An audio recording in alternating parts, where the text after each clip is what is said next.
Eu preparei um pronunciamento no dia de hoje, inspirado na primeira encíclica redigida pelo grande Papa Francisco. Senhora Presidente, em junho deste ano foi divulgada a primeira encíclica redigida exclusivamente pelo Papa Francisco, já que a publicada em junho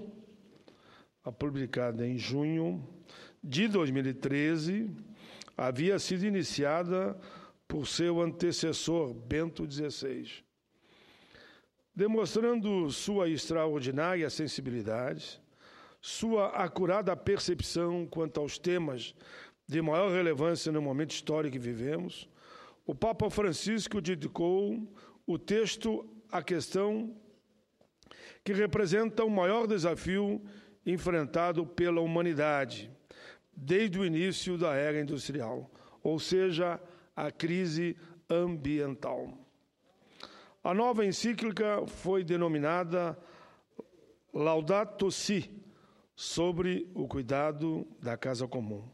A expressão latina significa louvado seja, e foi tomada de empréstimo do Cântico das Criaturas, a belíssima oração escrita por São Francisco de Assis em 1224, que reconhece a terra como mãe acolhedora e como irmã, com a qual partilhamos a existência. De sua leitura ficou claro que a nova encíclica tem tudo para se tornar uma das realizações mais importantes da era moderna.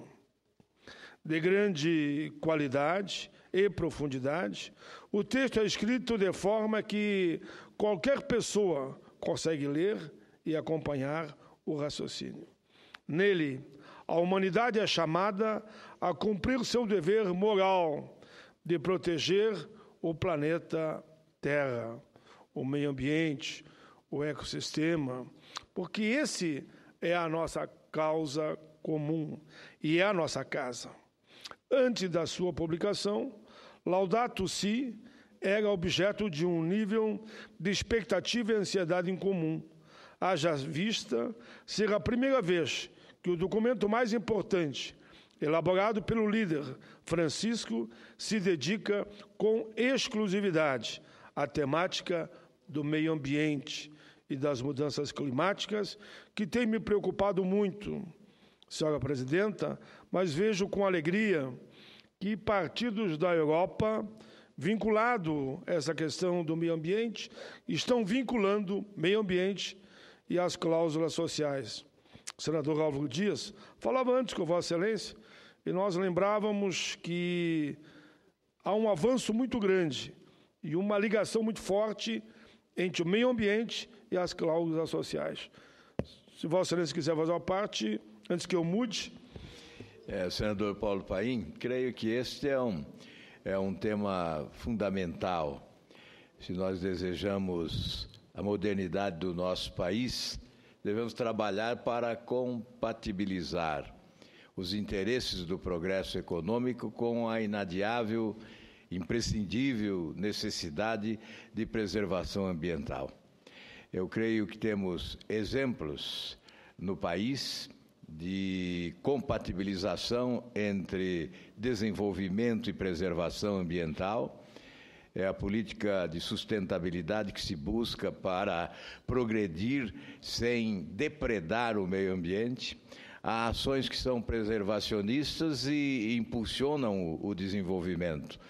E obviamente, Vossa Excelência, que tem essa preocupação focada sempre no social, sabe que há possibilidade, sim, de estabelecer essa compatibilidade entre progresso, preservação ambiental e exercício da função social em qualquer atividade de natureza econômica.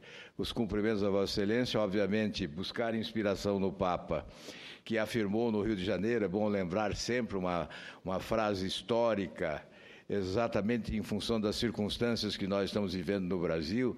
O Papa, aos jovens do Rio de Janeiro, afirmou: já nos roubaram tanto, Já nos roubaram muito. Não permitam que nos roubem os nossos sonhos e as nossas esperanças. Parabéns a Vossa Excelência por buscar inspiração no Santo Padre, o Papa, para defender as teses que sempre defendeu aqui com muita competência e responsabilidade pública. Muito obrigado, senador Álvaro Dias. E agora mesmo, numa viagem que o Papa fez, ele dizia sentir a falta de concretizar os sonhos de Martin Luther King, mostrando que essa luta do meio ambiente, do combate aos preconceitos e a questão social caminham junto. Mas, enfim, 4 temas são trabalhados sobre a ecologia integral. Primeiro, chamado para sermos protetores é integral e abrangente. O cuidado da criação é uma virtude em seu próprio direito. Iremos e devemos cuidar daquilo que prezamos e referenciamos. Quarto, o chamado para o diálogo de uma nova solidariedade global, meio ambiente e social. O Laudato Si continua e continuará a ter enorme repercussão. Um dos motivos para isso é o momento crítico em que ela veio a público, com o objetivo específico de influenciar um processo político, já que os próximos meses são fundamentais para as tensas negociações que há anos vêm sendo realizadas sobre a redução de emissões de carbono. No dia 15 de janeiro desse ano, o Papa havia anunciado que a nova encíclica seria publicada ainda a tempo de pressionar a comunidade internacional para decisões corajosas. Na Conferência das Partes da Convenção Quadro das Nações Unidas sobre Mudança do Clima, COP21, a ser realizada entre o fim de novembro e o começo de dezembro desse ano em Paris. Naquela oportunidade, o Papa esclareceu que a última conferência realizada no Peru, em dezembro do ano passado, o havia decepcionado e manifestou expectativa de que em Paris os negociadores fossem mais corajosos. Senador Paim, ele afirmou... Senador Paim, eu estou dirigindo os trabalhos, mas Vossa Excelência me permitiria uma parte? Com certeza absoluta.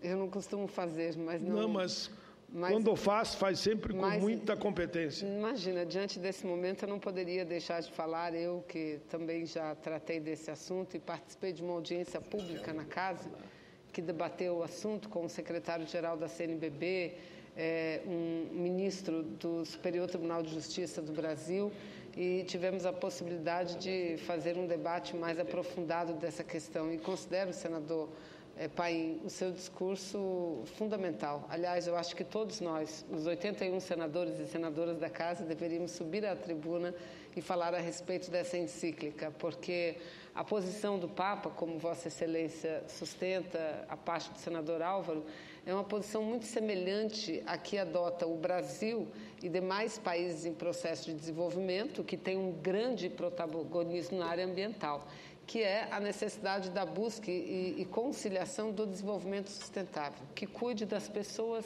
e cuide do meio ambiente.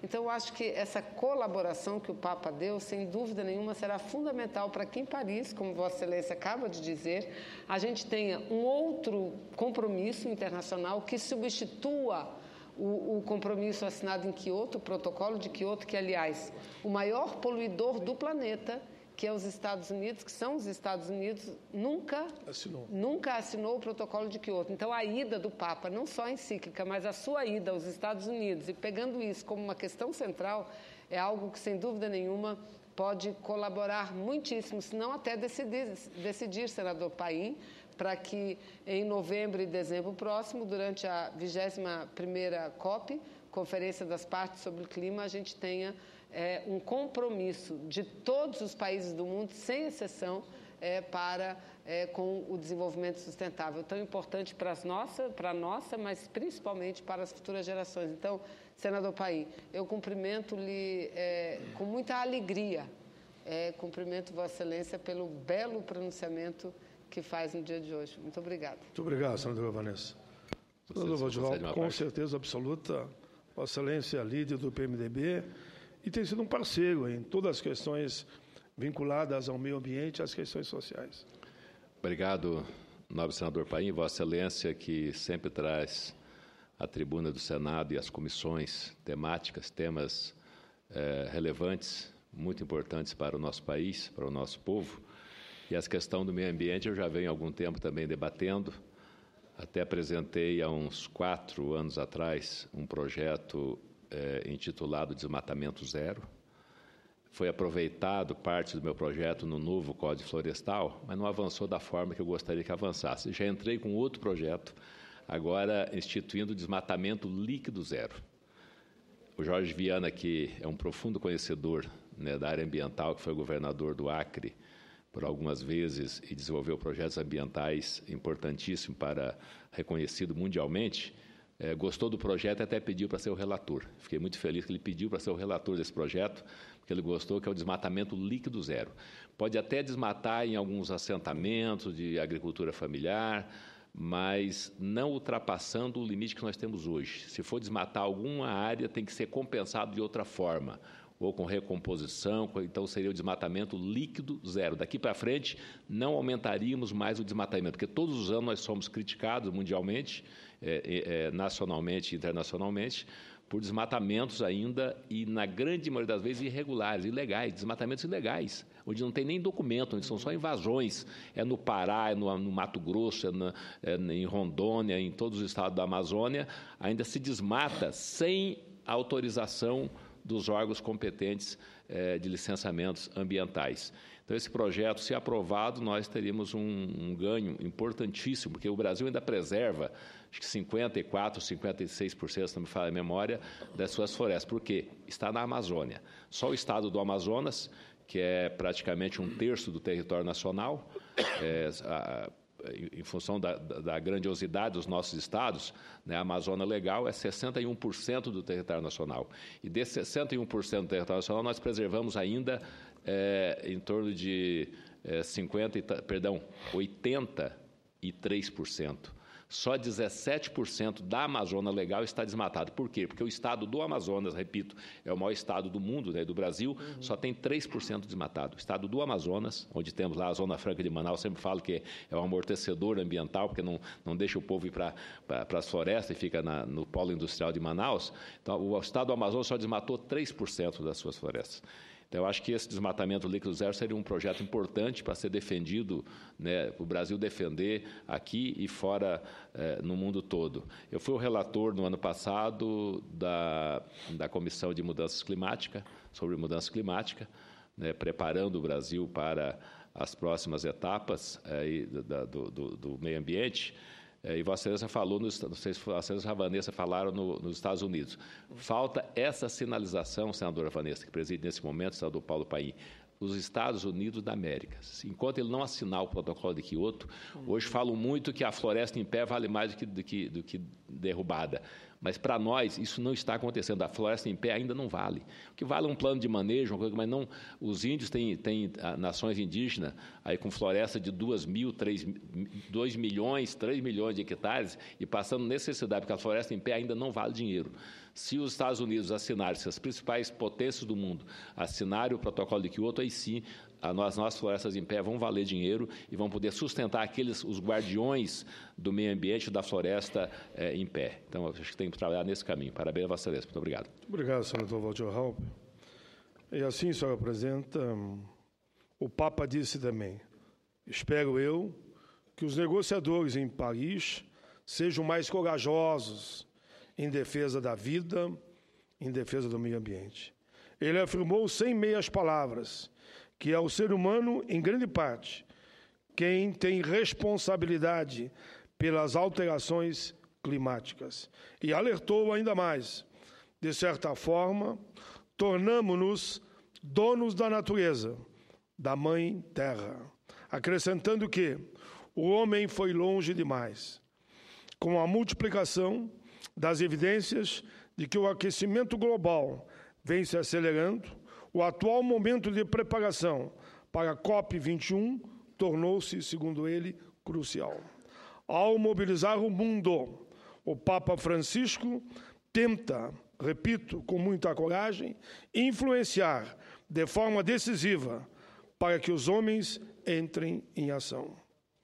A nova encíclica, apresentada pelo Papa Francisco, é de fato um documento ambicioso e ousado. Ela toma clara posição de defesa do consenso científico expresso nas conclusões de 2014 alcançadas pelo painel intergovernamental sobre mudanças climáticas IPCC. O IPCC diz que o clima se aqueceu em grande parte devido ao que os 800 cientistas chamam de um aumento antropogênico, ou seja, causado pelo homem, nas concentrações de gases de efeito estufa, resultando numa concentração de dióxido de carbono em níveis sem precedentes nos últimos 800 anos. Se essa tendência continuar, diz o arcebispo argentino Marcelo Sorondo, presidente da Pontifícia Academia de Ciências e assessor importante na produção dessa encíclica. Então, entre aspas, o século testemunhará uma mudança climática e uma destruição do ecossistema sem precedentes, com consequências trágicas. O Papa Francisco argumenta na encíclica que a natureza mostra sinais inequívocos e ameaçadores de uma degradação humana, ambiental e relacional resultante do desrespeito humano à Terra. Em suma, a posição moral de cuidado para que o planeta Terra não dependa, em última instância, do posicionamento científico sobre o aquecimento global, o Papa também identifica um terceiro elemento. Diz ele, é o agente identificado como responsável pela crise ambiental, o modelo de crescimento econômico e de consumo frenético que tem criado pobreza, desigualdade e destruição ambiental. Veja a sabedoria do Papa, senhoras e senhores. Ele consegue articular a pobreza, a responsabilidade social com a desigualdade e a destruição ambiental. Segundo o documento, não são as grandes famílias, a superpopulação, o que causa a pobreza, mas uma cultura econômica que coloca o dinheiro e o lucro à frente das pessoas. Francisco enfatiza que são, sobretudo, os pobres os que pagam o preço pela ganância do consumo, sofrendo os impactos dos rios poluídos, da derrubada das florestas, da perda da biodiversidade, da insegurança alimentar e da água, e tendo de viver em condições extremas. Ele adverte ainda que os países ricos serão julgados por seus esforços ou fracassos em proteger a vida aos pobres. A encíclica sustenta que o respeito pela ordem natural se faz tão necessário na ecologia quanto nas relações humanas e argumenta a favor da ecologia integral como uma mentalidade necessária para se enfrentar os desafios comuns do desenvolvimento e do meio ambiente, defendendo que, embora a ação dos governos possa ajudar, somente uma convenção moral, levando à disciplina e à autolimitação, é que efetivamente capaz de enfrentar o desafio que estamos confrontados. A convenção, segundo ele, a conversão ecológica, uma transformação radical e fundamental nas nossas atitudes para com o planeta Terra, para com os pobres e no tocante às prioridades da economia global, se faz necessária, fazendo uma conversão que conduza à percepção dos seres humanos como parte de um cosmo divinamente ordenado. Tendo essa verdade presente, os seres humanos se veem como administradores da Terra, sim, mas também como parte integrante dela, uma verdade que também tem implicação na forma como vemos, por exemplo, as relações humanas. Senhora Presidenta, o assunto é tão importante que tanto o senador Álvaro Dias, como Vossa Excelência, como o senador Valdir Raupp, fizeram a parte que só enriqueceu o meu pronunciamento. E eu gostaria muito de terminar esse pronunciamento, porque ele tem muito a ver com a minha própria vida. Quando eu digo minha vida, porque eu cada vez mais me convenço que o social e o ambiental estão intimamente ligados. Então, eu queria muito poder concluir esse pronunciamento com uma tolerância devida da nossa presidenta e ainda com os apartes que poderão vir, como que a Vossa Excelência me fez, com muita sabedoria. A casa comum que o Papa Francisco aborda vai, no meu entendimento, muito além. Ele sinaliza, dá o horizonte e fala a importância do meio ambiente, mas a economia com responsabilidade social. Aí sim temos a ecologia integral. Senhora Presidente, ele fala em ecologia integral, fala também sobre a necessidade de defender o trabalho, de defender os mais pobres, de defender os idosos, de defender as crianças, de defender aqueles que sofrem preconceito pela cor da pele, pela idade, pela sua orientação sexual. O trabalho é uma necessidade, diz ele, e é um direito do ser humano. Os custos humanos são sempre também custos econômicos, e as distorções econômicas acarretam custos humanos. Renunciar a investir nas pessoas para se obter maior receita imediata é um péssimo negócio, é um erro para a sociedade. A lógica hoje no mundo dos governos é a lógica do descartável. E isso leva à exploração das crianças, leva ao abandono dos idosos, leva ao abandono dos aposentados, leva ao trabalho escravo, leva ao desrespeito às minorias, eleva ao preconceito, à falta de igualdade de oportunidades e ausência de direitos sociais. O processo, senhora Presidenta, de desenvolvimento dos países passa por decisões honestas, transparentes e com diálogo. Já a corrupção é o contrário, impede um debate honesto, profundo. O Papa Francisco faz um apelo para aqueles que detêm cargos políticos, senhora Presidenta. O político, diz ele, o político tem que ter coragem, como teve São Francisco.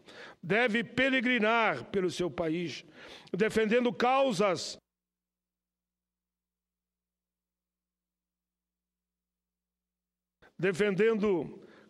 justas, defendendo os mais pobres e os mais necessitados. Senhora Presidenta, nem que eu tenha que teimar com Vossa Excelência, eu não sairei da tribuna sem concluir esse meu pronunciamento. Ok?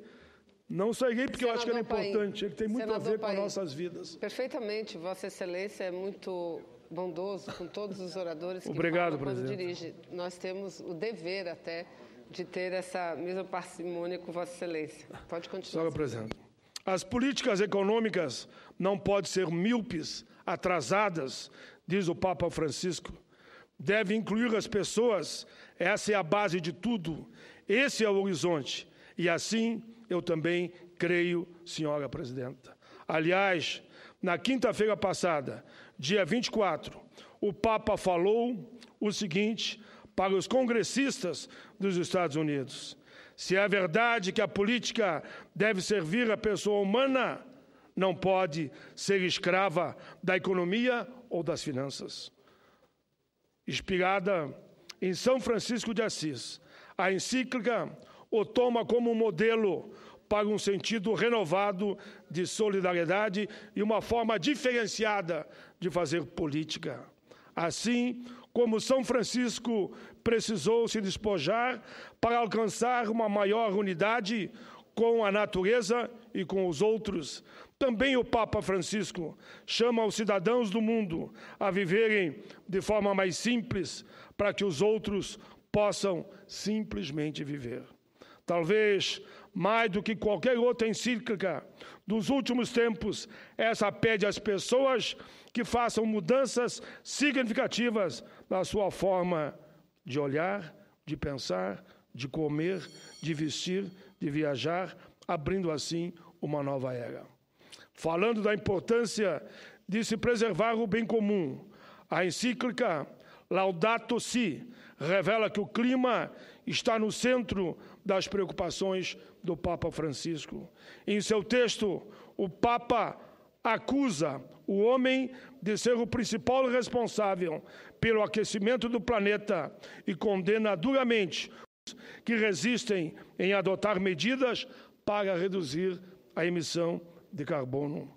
Em linguagem clara, corajosa e transparente, o Papa Francisco afirma: a destruição do meio ambiente humano é coisa séria. A enciclopédia aponta para uma relação íntima entre a pobreza e a fragilidade do planeta. Fala da grande responsabilidade da política internacional e condena a cultura do desperdício. O documento diz que o acesso à água potável e segura é um direito do ser humano, é um direito básico, fundamental e universal. E cita a Amazônia como um dos pulmões do planeta. Francisco aponta que, para os países pobres, as prioridades são o fim da miséria e o desenvolvimento social dos habitantes. Refere-se ele ao excesso de lucro das empresas com uma distorção da economia e ressalta o papel da política para tornar a economia mais justa. Aqui eu repito o que ele disse: o político tem que ter coragem, o político tem que ter coragem.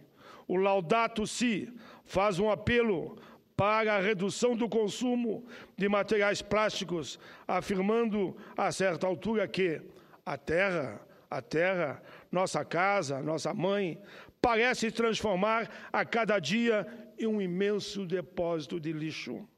Em outras passagens fortes, o documento critica o poder econômico e comenta que o exaurimento de algumas riquezas naturais pode provocar, sim, novas guerras no planeta.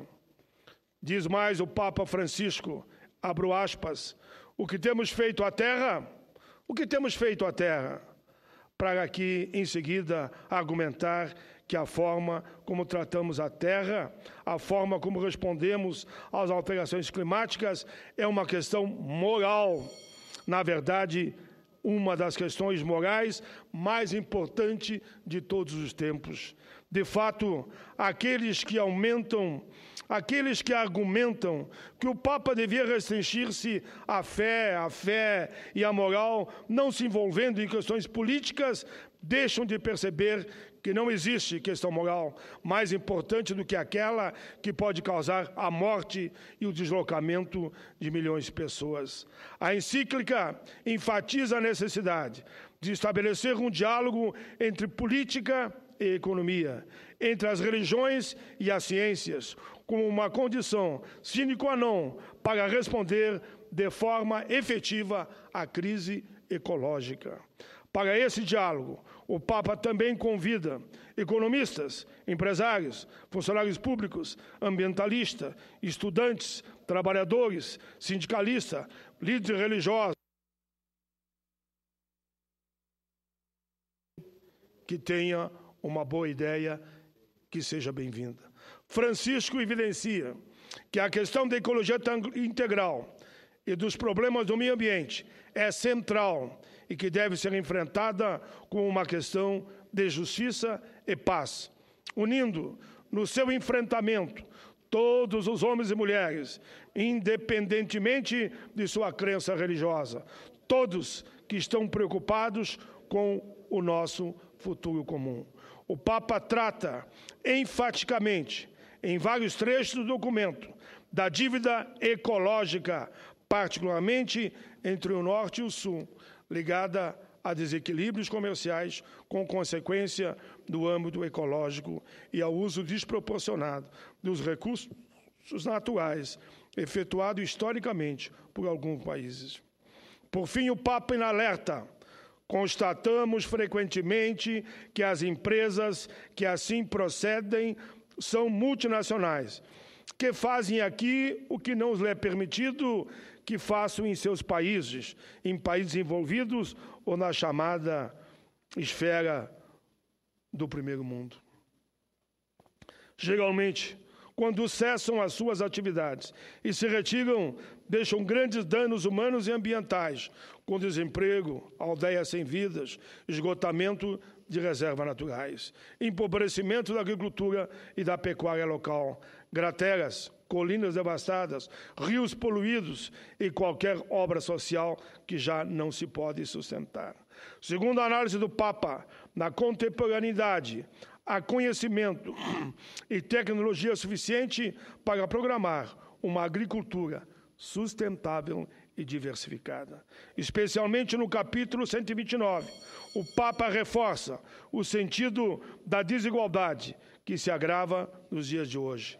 Reflete sobre as economias de larga escala, que, de acordo com Francisco, acabam por forçar os pequenos agricultores a vender as suas terras ou abandonar as suas culturas tradicionais. Ele fala das dificuldades dos agricultores familiares em desenvolverem outra forma de produção mais diversificadas. Os empecilhos, em sua leitura, são decorrentes da dificuldade de ter acesso ao mercado regional ou global, ou do fato de a infraestrutura de venda e transporte estar somente a serviço dos grandes. Nitidamente, aí, senhora presidenta, há uma falha dos governos e o Papa chama a atenção para as obrigações das autoridades. Tem o direito e a responsabilidade de adotar medidas de apoio claro, firme e corajoso aos pequenos produtores, aos trabalhadores, garantindo a diversificação da produção. Às vezes, para que haja uma liberdade econômica da qual todos realmente se beneficiem, pode ser necessário pôr limites àqueles que detêm maiores recursos financeiros. A simples proclamação da liberdade econômica, enquanto as condições reais impedem que mundos possam efetivamente ter acesso a ela. E, ao mesmo tempo, se reduz o acesso ao trabalho. Torna-se, assim, um discurso contraditório, que desonra o mundo político. Há outras questões, aqui eu vou por finalmente, senhora presidenta, há outras questões que são abordadas pelo Papa Francisco. Futuramente estarei aqui comentando. Creio que com essas reflexões que se propõe o Papa, ele contribui para avaliar a necessidade de mudança da relação das autoridades públicas, do mercado do trabalho e da sociedade como um todo. O documento discute a relação sustentável com a terra e o ecossistema, com o mundo do trabalho, com o social, com os governos, interligando essas redes aos efeitos que levam à destruição de recursos naturais. Com o texto claro e de fácil acesso, a encíclica traz ainda uma contribuição à mobilização de toda a humanidade em prol de questões ambientais e por um mundo socialmente justo e ambientalmente equilibrado. Com a fé e a ciência postada na mesma trincheira, cabe agora aos governantes seguirem o exemplo, chegar aos acordos que precisamos e colocá-los em práticas. No Brasil, isso significa, principalmente, acabar com o desmatamento e investir em energias renováveis, como a solar e a ecológica. Por fim, é a última frase, senhora presidente, e também olhar com muito carinho e amor a toda a nossa gente. De sul a norte, de leste a oeste, afinal, pátria, pátria, pátria somos todos. O Laudato Si, sobre o cuidado da casa comum, que é o planeta, configura, portanto, uma grande esperança nesses tempos difíceis em que vivemos. Muito obrigado, senhora presidenta, pela bondade de Vossa Excelência.